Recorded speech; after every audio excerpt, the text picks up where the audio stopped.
No dia em que Ana, a mais nova das filhas adotivas de Maria, anunciou em voz alta durante o jantar familiar que era lésbica e estava apaixonada por sua melhor amiga, o garfo de Maria caiu no prato com um estrondo que ecoou pela sala como um tiro.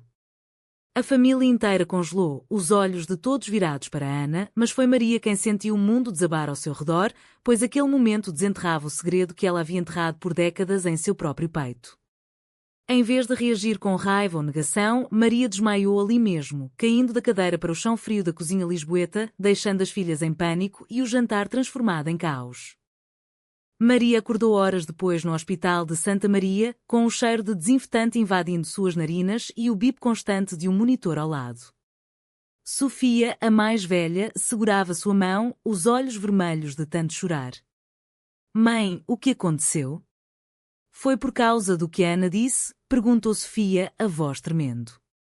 Maria piscou, tentando focar no rosto da filha. Ela havia adotado Sofia aos 5 anos, resgatando-a de um orfanato em Porto onde a menina fora abandonada por pais viciados. Sofia crescera forte, independente, trabalhando como advogada em uma firma no centro de Lisboa. Mas agora, aos 28 anos, ela parecia vulnerável, como se o anúncio de Ana tivesse aberto uma ferida coletiva. Não foi só isso, minha filha, murmurou Maria, a voz fraca. Ela se lembrava de tudo. O jantar era para celebrar o aniversário de Clara, a terceira filha, que acabara de se formar em Psicologia na Universidade de Lisboa. A mesa estava posta com bacalhau à Brás, o prato favorito da família, e vinho verde gelado. Ana, com seus 25 anos cheios de energia, havia escolhido aquele momento para sair do armário, como diziam os jovens. Eu amo a Joana e não vou mais esconder, dissera ela, o queixo erguido em desafio. As outras irmãs reagiram de formas diferentes. Beatriz, a de 30 anos, gerente de um café no Bairro Alto, sorriu encorajadoramente. Inês, 26, professora de arte em uma escola secundária, assentiu com empatia. Clara, 22, ainda estudante, pareceu aliviada, como se estivesse guardando um segredo similar. Mas Maria... Maria sentiu o pânico subir pela garganta. Enquanto se recuperava no hospital, Maria refletiu sobre sua vida.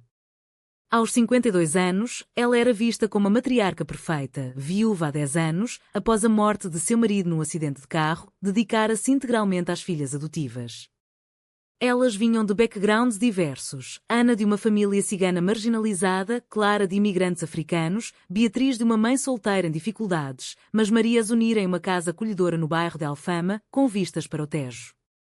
A sociedade portuguesa, ainda impregnada de tradições católicas, elogiava sua caridade. Uma santa, diziam os vizinhos na missa dominical. Mas ninguém sabia que Maria havia escolhido a adoção para preencher o vazio de uma vida sem amor verdadeiro, um amor que ela negava a si mesma desde a juventude. De volta para casa dias depois, a tensão pairava no ar como neblina matinal. Ana evitava o olhar de Maria, sentindo-se culpada pelo desmaio. Desculpa, mãe. Eu não queria te machucar, disse ela numa noite, enquanto lavavam a louça juntas. Maria parou, as mãos molhadas tremendo. Não é você, Ana. É complicado. Ela queria contar tudo, mas as palavras travavam. Como explicar que, aos 18 anos, em uma Lisboa pós-revolução dos cravos, ela se apaixonara por uma colega de universidade chamada Teresa? Elas haviam compartilhado beijos escondidos nos becos do Chiado, sonhos de uma vida juntas. Mas a família de Maria, conservadora e devota, descobrira e ia forçar a casar com João, um homem bom mas sem paixão. Teresa partira para Brasil e Maria enterrara seus sentimentos, convencendo-se de que era uma fase. Agora, com Ana assumindo sua identidade, Maria via o passado ressurgir. Sofia, percebendo a angústia da mãe, organizou uma reunião familiar. Sentadas na sala de estar, com o som distante dos elétricos subindo a colina, as filhas esperavam. Mãe, precisamos falar sobre isso, disse Sofia, assumindo o papel de mediadora. Ana chorava baixinho, Clara a consolava. Beatriz, sempre prática, serviu chá. Inês desenhava distraidamente em um bloco, capturando as expressões tensas. Maria respirou fundo. Eu adotei vocês porque queria uma família que pudesse amar livremente, sem julgamentos. Mas eu mesma nunca fui livre. As palavras saíram como um sussurro, mas o impacto foi imediato. As filhas se entreolharam, confusas. O que você quer dizer, mãe? Perguntou Beatriz. Maria hesitou, o coração acelerado. Revelar seu segredo significaria confrontar não só as filhas, mas toda a sociedade ao redor, os amigos da igreja, os parentes distantes que ainda visitavam nas festas de Natal. Em Portugal, apesar das leis progressistas como o casamento igualitário desde 2010, o preconceito persistia nas camadas mais tradicionais, especialmente em famílias como a dela. Naquela noite, Maria não contou tudo. Em vez disso, defendeu Ana, o amor não tem gênero. Se você ama Joana, então lute por isso. Mas internamente, o conflito rugia. Apoiar Ana era trair sua própria negação? Ou era o primeiro passo para sua libertação? Enquanto as filhas se abraçavam, aliviadas pela aceitação aparente, Maria se retirou para o quarto, onde chorou em silêncio, questionando as escolhas que a levaram até ali. Os dias seguintes trouxeram mais revelações. Clara, inspirada pela coragem de Ana, confessou que também era lésbica. Eu namoro a Rita há 6 meses, em segredo, disse ela durante um passeio pelo mirador da Senhora do Monte. Maria sentiu um misto de orgulho e terror. Orgulho pelas filhas fortes, terror pelo que isso significaria para a família. Os vizinhos já cochichavam sobre Ana, a filha da Maria virou sapatão, e o padre da paróquia local a visitara, oferecendo orientação espiritual. Sofia, vendo a mãe se debatendo, decidiu investigar o passado. Ela encontrou cartas antigas no sótão, endereçadas a Teresa. Lendo-as, Sofia compreendeu, sua mãe havia vivido uma dupla vida. Confrontá-la seria doloroso, mas necessário. Mãe, quem é Teresa? Perguntou Sofia uma tarde, mostrando as cartas. Maria empalideceu. O confronto estava apenas começando, e o preço da verdade seria alto para todas. Maria encarou as cartas nas mãos de Sofia, o papel amarelado tremendo ligeiramente. Onde você encontrou isso? Perguntou, a voz rouca. Sofia, com sua determinação de advogada, não recuou. No sótão, enquanto arrumava as coisas velhas. Mãe, essas cartas. Elas falam de amor. Amor por uma mulher. As outras filhas, alertadas pelo tom elevado, entraram na sala. Ana parou na porta, os olhos arregalados, Clara sentou-se ao lado de Maria, Beatriz e Inês trocaram olhares preocupados. Maria sentiu o peso de décadas de silêncio pressionando seu peito. Teresa foi uma amiga da universidade. Nós éramos jovens, tolas. Mas as palavras soavam falsas até para ela. Sofia sacudiu a cabeça. Não, mãe. Aqui diz meu amor eterno, porque nos separaram? Você a amava, não amava? O silêncio que se seguiu foi ensurdecedor. Maria baixou a cabeça, lágrimas escorrendo. Sim. Eu a amava. Mas minha família. Eles não permitiram. Eu casei com seu pai para agradá-los, para ser normal. A revelação explodiu como uma bomba na família. Ana, que havia sofrido com sua própria confissão, abraçou Maria. Mãe, você também? Porque nunca nos contou? Maria explicou, entre soluços, a pressão social nos anos 80, a Igreja Católica que via a homossexualidade como pecado, os parentes que ameaçaram deserdá-la. Eu adotei vocês para dar o amor que nunca tive. Mas eu mesma vivi uma mentira. Beatriz, sempre mais pragmática, questionou. E o pai? Ele sabia? Maria assentiu. João era um bom homem. Ele descobriu anos depois, mas me perdoou. Disse que nosso casamento era de companheirismo, não paixão. As filhas processavam isso, cada uma lidando com suas próprias emoções. Inês, a artista sensível, sentiu raiva pela sociedade que forçara sua mãe a se esconder. Isso é injusto. Em Portugal hoje, as coisas mudaram. Temos direitos. Mas as mudanças eram superficiais em muitos círculos. Logo, o segredo vazou. Clara, em um momento de vulnerabilidade, confidenciou uma amiga da universidade que espalhou a fofoca. No bairro de Alfama, os olhares se tornaram julgadores. Durante a missa de domingo na sede de Lisboa, o padre pregou sobre valores familiares tradicionais, olhando diretamente para Maria. Os parentes distantes, tios e primos de Maria em Coimbra, ligaram furiosos. Você está destruindo a família. E essas filhas? Todas assim? É contagioso? A pressão familiar intensificou os conflitos internos. Sofia, que sempre se considerara hétero, começou a questionar sua própria identidade. E se eu for como vocês? Eu namorei homens, mas nunca senti algo profundo. Ela confidenciou isso a Beatriz, que revelou sua própria bissexualidade. Eu saí com mulheres antes, mas escondi por medo. Inês, já assumida para si mesma, encorajou as irmãs. Vamos nos unir. Mas e a mãe? Ela precisa de nós. Maria, no entanto, lutava contra a culpa. Apoiar as filhas significava confrontar seu passado, mas também arriscar perder o apoio social. Uma noite, ela recebeu uma ligação de Teresa, que Sofia havia localizado via redes sociais. Teresa vivia no Rio, casada com uma mulher. Maria, ouvi sobre suas filhas. Parabéns pela coragem delas. E pela sua. A conversa reabriu feridas antigas. Maria chorou, lamentando as escolhas erradas. Eu poderia ter sido feliz com você. O confronto com a família estendida veio durante uma reunião em casa. O tio Manuel, um católico fervoroso, chegou gritando: Você envergonha nossos ancestrais. Adotar essas meninas e agora isso? Maria, pela primeira vez, defendeu-se. Minhas filhas são maravilhosas. O amor delas é puro.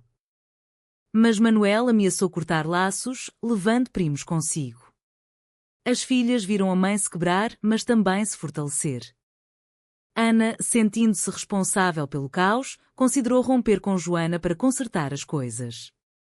Talvez eu deva fingir como você fez, mãe. Maria a impediu.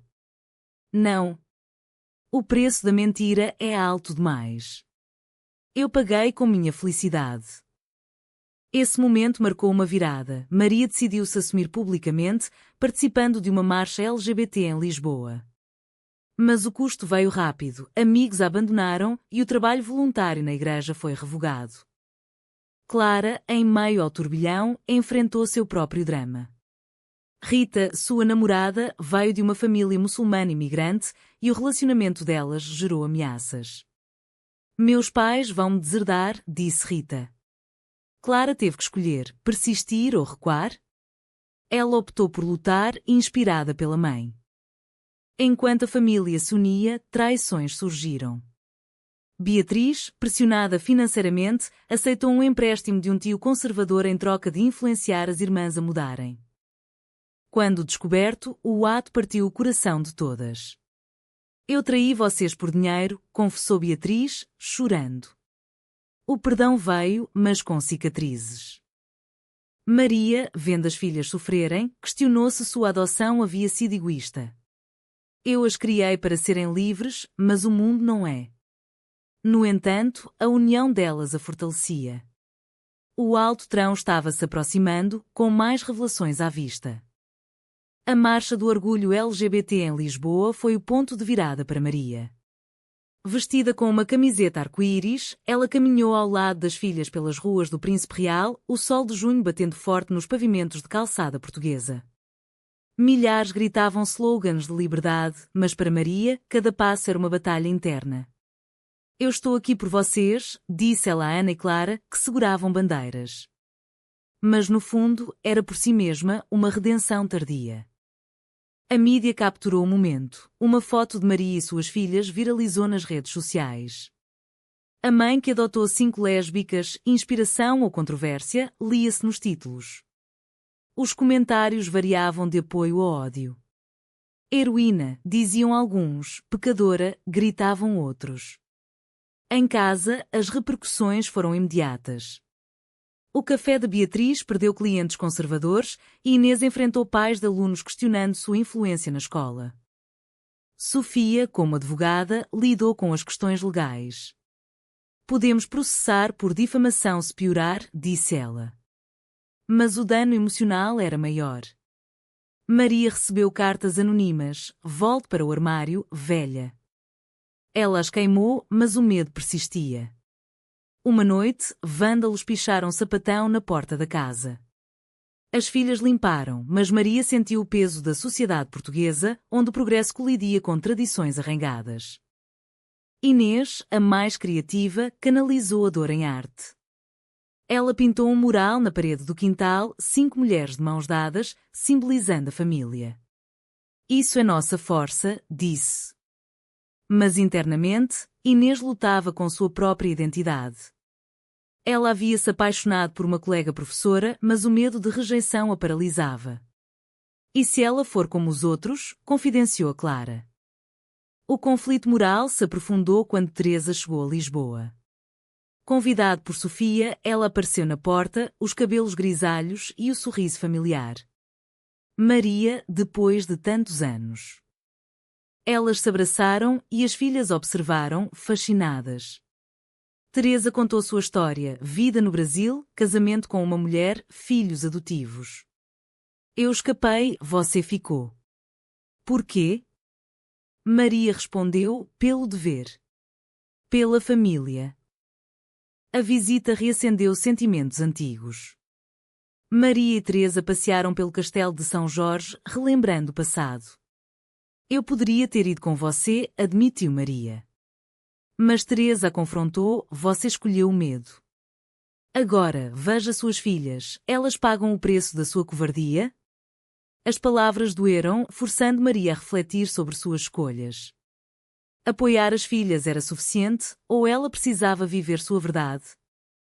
Beatriz, ainda se redimindo da traição, organizou uma viagem familiar para o Algarve, buscando paz. Na praia de Albufeira, sob o sol dourado, as tensões explodiram. Ana brigou com Joana por telefone, questionando o relacionamento sob pressão. Vale a pena? Clara consolou-a: sim, porque é real. Mas Beatriz confessou outra camada: eu aceitei o dinheiro porque estou endividada. O café vai falir por causa disso. A revelação levou a um confronto coletivo. Sofia acusou: você nos traiu de novo? Beatriz chorou: eu fiz pelo bem de todas. O perdão veio devagar, com Maria mediando. Todos erramos. O importante é aprender. Mas o dano estava feito, a confiança abalada. De volta a Lisboa, mais desafios surgiram. Clara foi agredida verbalmente na universidade por colegas conservadores. Filha de sapatão, gritavam. Ela revidou, mas o incidente a traumatizou. Rita, sua namorada, sugeriu fugir para a Espanha, onde as leis eram semelhantes, mas Clara recusou: não vou abandonar minha família. Maria, vendo as filhas sofrerem, considerou renunciar à sua identidade. Talvez eu deva me calar, para protegê-las. Mas Ana a impediu: não. Isso nos ensinaria a nos esconder. O dilema ético pesava: liberdade individual versus bem-estar coletivo. Inês, finalmente, assumiu seu amor pela colega. Elas se beijaram em um café no Chiado, mas foram vistas por um vizinho. O boato se espalhou e Inês perdeu o emprego. Inapropriado para uma professora, disse o diretor. Furiosa, ela processou com a ajuda de Sofia, destacando discriminação. O clímax se aproximava com uma reunião familiar expandida. Parentes vieram, exigindo que Maria corrigisse as filhas. Mandas para terapia de conversão, sugeriu o tio Manuel. Maria explodiu: nunca. Elas são perfeitas como são. A briga terminou com laços rompidos, mas a família nuclear se uniu mais. Maria, exausta, questionou tudo. O preço da verdade era isolamento, mas também autenticidade. As filhas, vendo sua força, prometeram apoio. No entanto, uma traição final pairava. Sofia descobriu que uma das irmãs havia vazado segredos para a imprensa. A traição veio de onde menos esperavam, Clara. Em um momento de raiva após a agressão na universidade, ela postou anonimamente em um fórum online, desabafando sobre a família. Minha mãe adotiva é lésbica reprimida e nós sofremos por isso. O post viralizou ligando-se à foto da marcha. Quando descoberto, Clara confessou entre lágrimas: eu estava magoada. Não pensei nas consequências. A família se reuniu na cozinha, o ar carregado de decepção. Maria, ferida, perguntou: porquê, filha? Clara respondeu: porque você nos criou para sermos livres, mas sua mentira nos prendeu nesse caos. As palavras ecoaram a culpa de Maria. Sofia, mediando, disse: todos erramos. Mas isso nos expõe mais. De fato, repórteres bateram à porta, pedindo entrevistas. Conte sua história e imploravam. Maria recusou, mas o escrutínio intensificou os conflitos internos. Ela sonhava com Teresa, questionando se poderia recomeçar. Eu tenho 52 anos. É tarde? Teresa, antes de partir, a encorajou. Nunca é tarde para o amor. Mas Maria priorizava as filhas. Beatriz, recuperando café com um evento LGBT-friendly, ganhou novos clientes progressistas. Veja, mãe, há esperança. Inês, após vencer o processo contra a escola, ganhou indenização e um novo emprego em uma galeria de arte no Lisboa Factory. A arte cura, disse ela, pintando retratos das irmãs.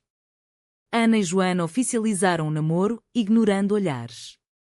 Clara, arrependida, pediu perdão e terminou com Rita, que não suportou a pressão. Eu preciso me curar sozinha, disse Clara. Sofia, a âncora, enfrentou seu próprio dilema. Ela se apaixonou por uma cliente mulher, questionando sua heterossexualidade. E se eu for como vocês? Confidenciou Maria. A mãe, finalmente, abriu-se completamente. Seja quem você é. Eu paguei caro por não ser. O ápice veio durante o Natal. Sem os parentes conservadores, a família celebrou sozinha. Mas um telefonema do tio Manuel trouxe uma oferta: volta atrás e ajudamos financeiramente. Maria recusou: o preço é minha alma. Essa decisão solidificou sua transformação. Meses depois, Maria participou de um painel sobre direitos LGBT na Assembleia da República. Sua história inspirou leis contra a discriminação. Mas o custo pessoal foi alto: isolamento social, saúde abalada. As filhas a apoiavam, mas cada uma pagava seu preço: relacionamentos rompidos, carreiras afetadas. Beatriz encontrou amor com uma barista, mas escondeu por medo. Inês expôs sua relação publicamente, enfrentando backlash. Ana e Joana mudaram para Porto, buscando anonimato. Clara entrou em terapia, lidando com trauma. Sofia assumiu sua bissexualidade, namorando abertamente. Maria, refletindo no Tejo, percebeu que a adoção fora sua salvação e prisão. Eu as salvei, mas elas me salvaram. O despertar coletivo trouxe cura, mas cicatrizes permanentes. Com o passar dos meses, a família encontrou um novo equilíbrio em meio às cicatrizes. Maria, agora abertamente lésbica, reconectou-se com velhos amigos progressistas e até saiu em alguns encontros casuais, testando águas desconhecidas após décadas de repressão. É estranho, mas libertador, confidenciou a Sofia durante um café no Rossio. Sofia, abraçando sua bissexualidade, equilibrou carreira e amor, tornando-se defensora de causas LGBT em tribunais. Ana e Joana prosperaram em Porto, longe dos olhares de Lisboa. Ana, trabalhando em marketing, usou sua história para campanhas de inclusão. Nós vencemos o preconceito diariamente, dizia. Clara, após terapia, reconectou-se consigo mesma e começou um blog sobre saúde mental em comunidades queer, transformando dor em propósito. Beatriz revitalizou o café, tornando um hub para a comunidade LGBT no Bairro Alto. Aqui todos são bem-vindos, proclamava o letreiro. Inês, com sua arte, expôs em galerias, capturando as nuances do amor não convencional. Suas pinturas vendiam bem e ela doava parte para a ONGs. Mas nem tudo era perfeito. Maria enfrentava noites de insomnia, questionando se suas escolhas haviam valido a pena. Eu causei sofrimento às minhas filhas, pensou, olhando fotos antigas. O tio Manuel nunca mais ligou e a igreja excomungou informalmente. No entanto, o apoio das filhas era inabalável. Um ano após o anúncio de Ana, a família se reuniu para um piquenique no Parque Eduardo VII. Rindo e compartilhando histórias, elas refletiram sobre a jornada. Nós sobrevivemos porque nos amamos, disse Maria. As filhas assentiram, orgulhosas. Porém, o maior despertar veio quando Maria publicou um livro de memórias, 5 filhas, um segredo. Ele se tornou best-seller, sparking debates nacionais sobre identidade e família em Portugal. Críticos elogiavam a honestidade, conservadores condenavam. No final, Maria encontrou paz ao aceitar que a verdade, embora dolorosa, era essencial. As filhas, cada uma transformada, viviam autenticamente, pagando o preço mas escolhendo recompensas. Foi certo Maria esconder seu segredo por tanto tempo, ou o silêncio foi o maior erro?